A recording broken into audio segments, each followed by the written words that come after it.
Franklin D. Roosevelt.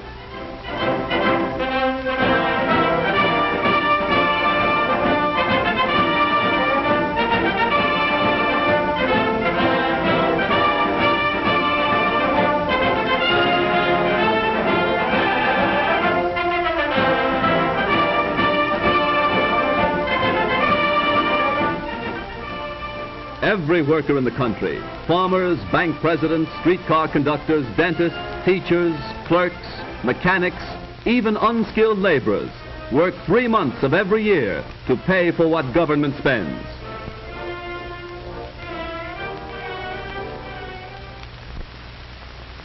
But the rich pay the taxes. Why should I worry?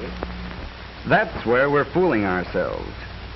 Why, if government took all incomes over $5,000 a year and taxed them 100%, that would pay the cost of government for only 4 months. Everyone, whether in the factory, shop, farm, or office, pays for the cost of government. Well, suppose we do. But I am willing to pay taxes to provide national defense for my country, to see that we have an army, a navy, and airplanes strong enough to protect us against any invaders. Every American agrees that our country's defenses must be so strong that no nation would dare attack us.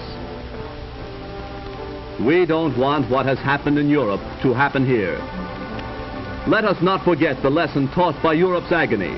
We all know that England and France tried the easy way. That France under Premier Léon Blum had a New Deal similar to our New Deal, and that today the French people have paid in blood and sorrow the price for that fatal experiment. Every thinking, patriotic American favors this country building up its national defenses at once.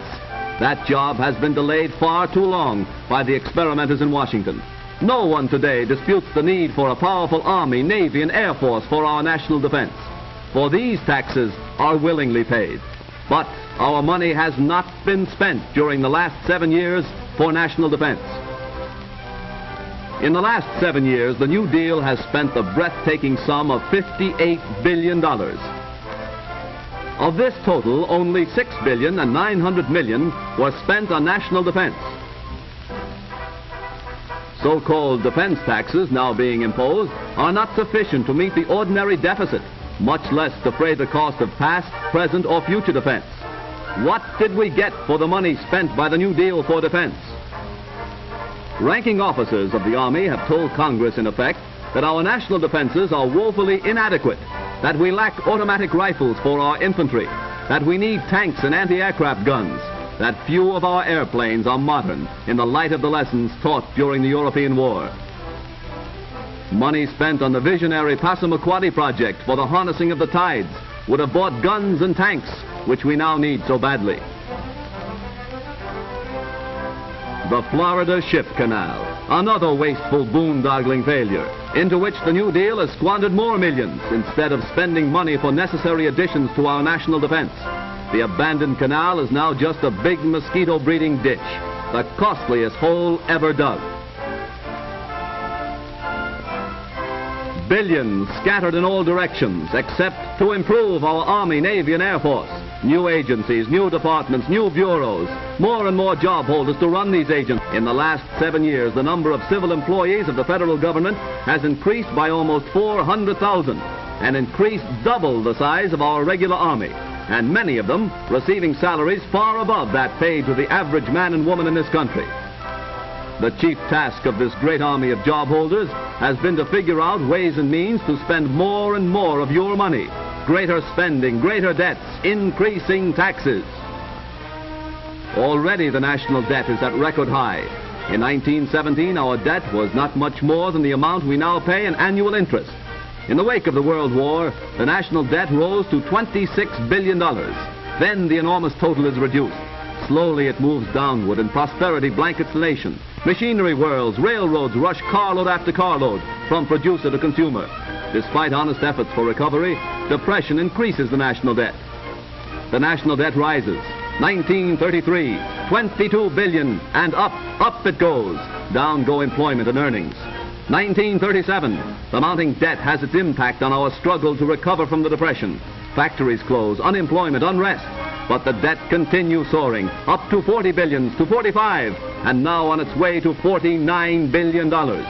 Such a debt, created by wasteful and reckless spending, today makes more difficult our job of paying for the national defense we need. The workers' efforts create wealth and supply the money for government spending. The government has no money of its own, except what it takes directly and indirectly in levies and taxes from every pay envelope. Today, more than 25 cents of every dollar of our national income goes for taxes, local, state, and federal. Each of you pays these taxes, taxes that start with raw materials and compound themselves right down through manufacture to the finished product when we buy it. Secretary of the Treasury Morgenthau said recently that more than 60% of the taxes collected by the federal government are paid by consumers, and that means every one of us. In collecting these hidden taxes, the busiest tax collectors of all have no titles and wear no badges. They're the butcher, the baker, the candlestick maker. Hidden taxes are concealed in most of the things they sell. Taxes on taxes that are passed on to us, who pay when we buy the necessities of life. According to statistics compiled by the Northwestern National Life Insurance Company, father works a whole week just to pay the tax on the family's annual food bill. Before the daily bread can be put on the table, all kinds of different taxes must be paid. Every product, every service that makes for comfort and pleasure in the daily life of the American family is taxed in many ways.